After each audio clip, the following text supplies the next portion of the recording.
তোমরা কি জানো ওল্ড প্লেয়াররা কেন গেম ছেড়ে দিছে? আচ্ছা, তোমরা না জানলে তাইলে আমি বলি। প্রথমে তো বন্ধুদের সাথে গেম খেলতে খুব ভালোই লাগতো, কিন্তু এখন তো আর সেই বন্ধুগুলা নেই, তো মজা কিভাবে আসবে? প্রথমে তো যে কারোর সাথেই গেম খেলা শুরু করে দিতাম, যখন যাকে পাতাম তাকেই বন্ধু বানিয়ে নিতাম। কিন্তু আজকালকার প্লেয়ার যারা কথা বলতেই পারে না, কিভাবে একজনের সাথে ভালোভাবে কথা বলতে হয় সেটা জানে না, কথায় কথায় গালি দেয়া, পরিবার পরিজন নিয়ে গালি দেয়া, আরো তো কত কিছু। একটা ভালো বান্ডেল পরে গেমের ভিতরে গেছে তো তারে ছোট করে অসম্মান করে কথা বলা, এই তোর কাছে এত ভালো কালেকশন তারপরেও তোর গেম প্লে এত খারাপ কেন, তুই কি আইডি কিনছিস নাকি?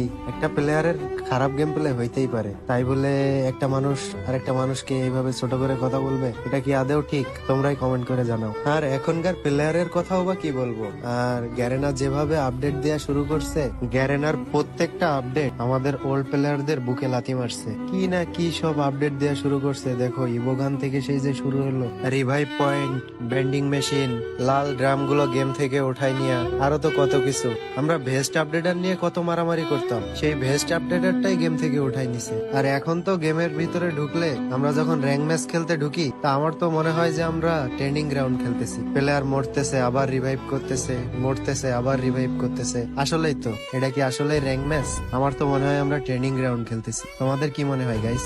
আগে তো র্যাঙ্ক ম্যাচে ঢুকলে মরে যাওয়ার ভয় পাইতাম, কারণ একবার মরে গেলে তো সেই পুরা ম্যাচটা বাকি টিমমেটদের খেলা দেখেই কাটাই দিতে হবে। আর তখনের সময় যদি ভুল করেও একটা বুইয়া বের হয়ে যেত, আমরা যে তখন কি খুশিটা হইতাম, তা এটা শুধুমাত্র ওল্ড প্লেয়াররা বুঝতে পারবে। আর এখন তো rank, heroic, 1 star, 2 star, 5 star, elite heroic, কত কিছু চলে আসছে। আর আমরা একবার যদি ডায়মন্ডে উঠে যেতাম ওই সময় কত খুশিটাই না হতাম। আর হিরোইক তো সেখানে অনেক দূরের কথা, হিরোইক তো পুরা 2 মাস ধরে চেষ্টা করেও আমরা হিরোইকে উঠতে পারতাম না। আর আমি আরো একটা বিষয় খেয়াল করেছি, তোমরা খেয়াল করছো কিনা জানি না। আগে একটা জিনিস হয়তো যে বাস্তব জীবনে যার কাছে বেশি টাকা আছে তার মর্যাদা তত বেশি। আর এখন দেখো গেমের ভিতরে যে বেশি টপ আপ করতেছে, যার কাছে বেশি ইভোগান আছে, যার কাছে বেশি কালেকশন আছে, সেই গেমে প্রো। আর গেম প্লে না থাকলে সে তো বট, গেম প্লে থাকলেও বট। আর তোমার কাছে কালেকশন আছে মানে তুমি প্রো। আমার ভিডিওটা যদি তোমাদের বিন্দুমাত্র ভালো লেগে থাকে, তাহলে অবশ্যই আমার এই ভিডিওতে